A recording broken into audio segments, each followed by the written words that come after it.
welcome back to the YouTube channel for the Renaissance English History Podcast. I am your host, Heather, and I have been podcasting on Tudor England since 2000. And this channel is where I put all of my episodes, as well as lots of extra content like this video right here. So if you like Tudor history and you want to see more of it in your YouTube algorithm, why not just hit subscribe right now so you never miss an episode. Today, we are talking about secret pregnancies. So I used to run a Facebook group on Tudor history, and at one point it had like 6,000 members. I stopped doing that because I kind of got sick of Facebook, but I much prefer YouTube. But it was funny. People were convinced about different secret pregnancies and secret children that there's no evidence to support actually exists. But like there was one guy who used to write all the time about how he was related to Henry VIII by his secret child he had with Anne of Cleves. There's also the discussion of the secret child that Elizabeth had with Thomas Seymour. There's like secret children everywhere. And I get it, it makes for a good story. So I thought in this video, we would talk about these secret children who may or probably don't exist. And we'll talk about the evidence for it, how the rumors started, and, kind of the evidence against it. So we're going to talk about three. The top three that I have found that exist on the internet are Anne of Cleves with Henry VIII, Elizabeth with Tom Seymour, and that James VI's father is not actually Darnley, but is Mary Queen of Scots' secretary, David Rizzio. So let's get right into it. So the Tudor and Stuart courts, of course, were filled with intrigue and scandal, and there have been rumors that have fascinated us for centuries.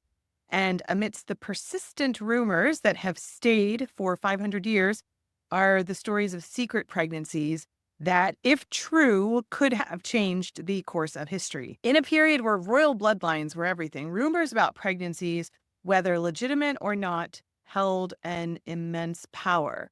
Today, we're going to talk about those top three that I mentioned. And these stories, though never proven, do offer an interesting insight into some of the political and social pressures of the time. And they also reveal a little bit more about how the legacies of these powerful women were shaped, not just by what they did, but by the stories that other people told about them. So let's get started with Anne of Cleves. Anne of Cleves was, of course, Henry's fourth wife. Their marriage is remembered for being the shortest and probably least eventful in his turbulent marital history. They married in January, and by July of that same year, the marriage had been annulled on the grounds of non-consummation. There's a lot of different things he said about her.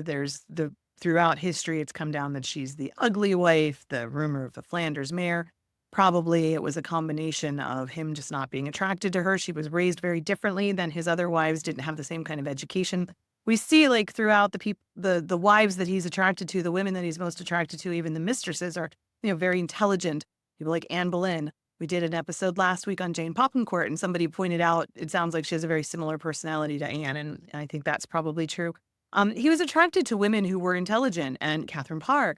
Anne of Cleves, I'm not saying she wasn't intelligent, but she certainly didn't have the same kind of education in Cleves that his other wives had, with his emphasis on humanism, being at court, playing music, dancing, languages, literature, all of that kind of stuff. He also famously had surprised her to play this role of the gallant knight errant, surprising the love of his life, all of this kind of thing. And she didn't recognize him, and that bruised his ego. So, there's a lot of different things. But throughout history, she's come down as the ugly one, which I don't think is particularly true. Anyway, there was a lack of physical attraction. We can say that. There was a rumor later surfaced claiming that Anne of Cleves bore a child by Henry. Some versions of the story suggest that Anne gave birth to Henry's child either during their brief marriage or after the annulment, with the child being born in secret. These rumors persisted for years, despite there being no historical record to support such claims. So the rumor that Anne of Cleves bore a child after her annulment from Henry seems to have originated from a mix of political intrigue and court gossip, fueled by her continued presence in England and a bout of illness. The rumor first surfaced around October 1540, when the French ambassador reported that Anne, who had been indisposed, might be pregnant. While historians suggest her illness was likely gastric in nature, Court gossip quickly spread that she was expecting a child by Henry. The story gained further traction in December of 1541 when new allegations arose that Anne had given birth to a boy, supposedly Henry's child.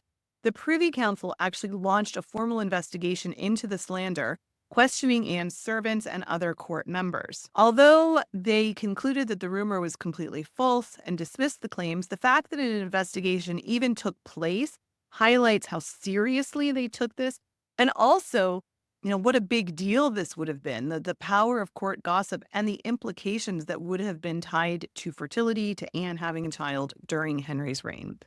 So everything points to Anne not having had a child by Henry, but it makes for a good story, doesn't it? I know, people like to talk about in the Tudors, they showed her being good friends with Henry afterwards, and they, in fact, were good friends afterwards. Henry really liked her platonically, it seems. They would spend time together, but there wasn't the level of attraction there. And also, I think Henry would have known what a big deal it would have been if she had gotten pregnant. So I don't think that's true. Let's move on to Elizabeth I and Thomas Seymour. After the death of Henry VIII in 1547, Elizabeth was a teenage princess, and she moved in with her stepmother, Catherine Parr, who then remarried quite scandalously at the time because there wasn't a lot of mourning time in between, her love, Thomas Seymour. Seymour was the younger brother to James Seymour and the uncle to Edward VI. He was very ambitious. He was very flirtatious. And there was a level of inappropriate behavior towards the young Elizabeth that soon raised eyebrows and led to one of the most persistent scandals of her early life. Seymour would frequently visit Elizabeth in her chambers in the early morning, engaging in playful but highly inappropriate behavior like tickling her, slapping her on the butt, stuff like that. Sometimes Catherine Parr actually joined in, too. Weird. But she later became concerned about the closeness between her husband and her stepdaughter. Elizabeth was eventually sent away from Catherine's household as the rumors began to grow. So then Catherine Parr has their child, Mary Seymour, and she dies. And Tom Seymour sets his eyes on Elizabeth as a potential bride. It was widely rumored that Seymour's ambitions went beyond marriage, with many speculating that he may have actually fathered a child with Elizabeth during her stay at the household. Elizabeth's removal from the household, coupled with the scandal of Seymour's ambitions, made it easy for people to believe something improper had happened between the two. So Elizabeth left Catherine Parr's household in June of 1548. She stayed with Sir Anthony Denny and his wife at Cheshunt, and later at Hatfield. During this time, Elizabeth did fall ill, and she took to her bed with an unspecified sickness, which further fueled speculation that she might have been pregnant by Seymour and given birth in secret. The timing of her illness following her sudden removal from Seymour's household created a perfect storm for these rumors to flourish. Now, most historians believe that the illness was unrelated to any kind of pregnancy, but the combination of the illness and the absence from court gave a little bit of credibility to the gossip. These circumstances, when you also then combine them with Seymour's ambitions and Elizabeth's status as second in line to the throne, ensured that rumors would persist despite a lack of evidence. Elizabeth's refusal to marry throughout her life only added to the intrigue, as some believed it was tied to her wanting to avoid a further scandal. So now let's talk about Mary, Queen of Scots, and David Rizzio. She is, of course, no stranger to scandal. One of the most persistent rumors, though, involved her Italian secretary, David Rizzio, and the paternity of her son, James VI, the Scotland First of England. David Rizzio was a trusted confidant of Mary, often by her side as she navigated the very, very treacherous political waters of Scotland. The close relationship sparked jealousy and suspicion, especially from her husband, Lord Darnley. In March of 1566, Rizzio was brutally murdered in front of Mary by Darnley and his allies. At the time, Mary was pregnant with her only surviving child, James VI of Scotland. The timing of her pregnancy, combined with her well-known closeness to Rizzio, led to rumors that the child that she was carrying was not actually Darnley's, but was her secretary's. The idea that the future King of Scotland and later England might have been fathered by a lowly Italian secretary made the scandal particularly dangerous for Mary's position.